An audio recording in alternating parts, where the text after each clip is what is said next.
Hello friends, मैं हूं आकांक्षा और आज हम डिस्कस करेंगे सीडीपी के कुछ क्वेश्चंस।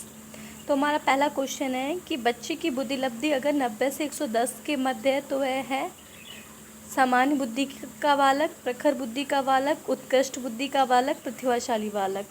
बताइए इसका आंसर क्या होगा। तो इसका आंसर होगा वो बच्चा सामान्य बुद्धि का बालक है।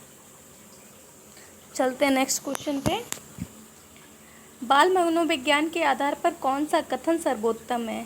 सारे बच्चे एक जैसे होते हैं, प्रत्येक बच्चा विशिष्ट होता है, कुछ बच्चे विशिष्ट होते हैं, कुछ बच्चे एक जैसे होते हैं। हमने पढ़ा है कि सभी बच्चों में व्यक्तिगत भिन्नताएं पाई जाती हैं, कुछ ना कुछ विशेषताएं पाई जाती हैं।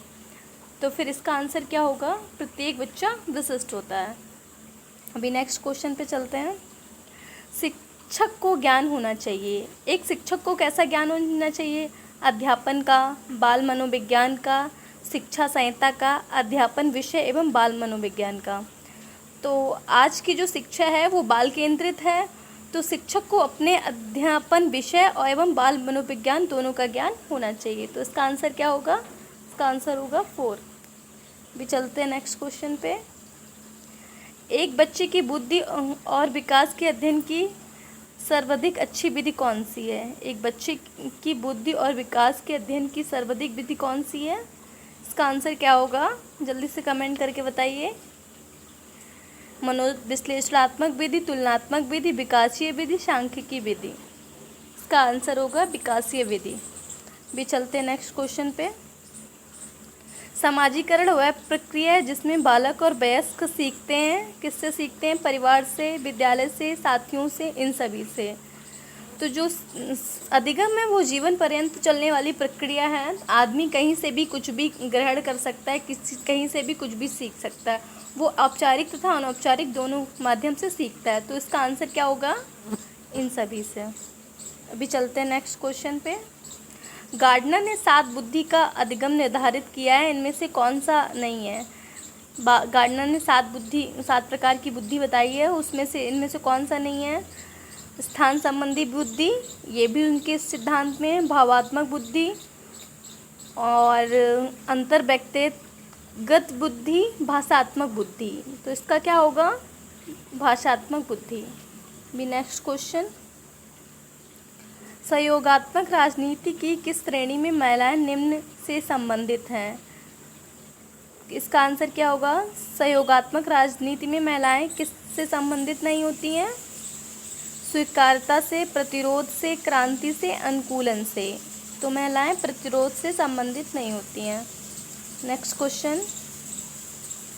यदि एक बच्चे की मानसिक आयु 5 वर्ष है तथा उसकी वास्तविक आयु 4 वर्ष है तो उस बच्चे की बुद्धि लब्धि क्या होगी।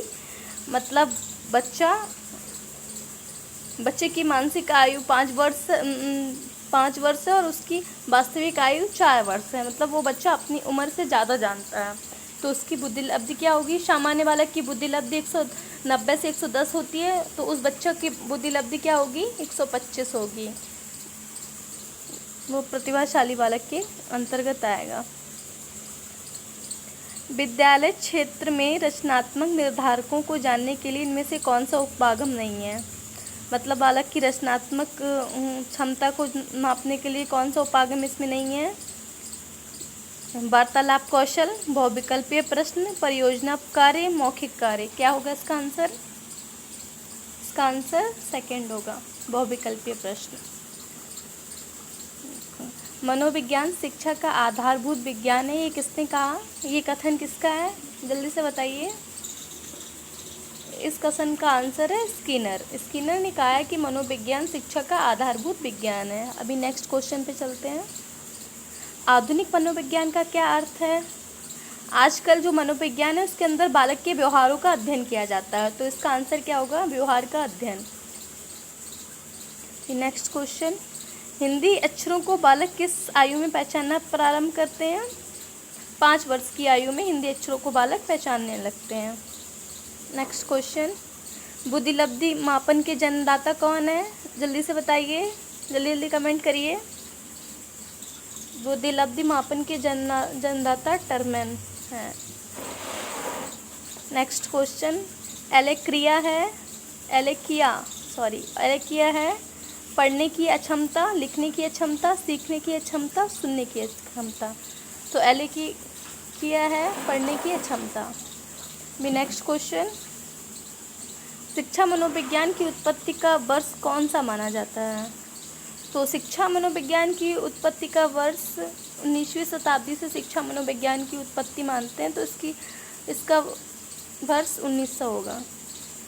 Thank you. अगर आपको मेरे क्वेश्चंस अच्छे लगे हों तो आप मेरे चैनल को सब्सक्राइब कर सकते हैं। धन्यवाद।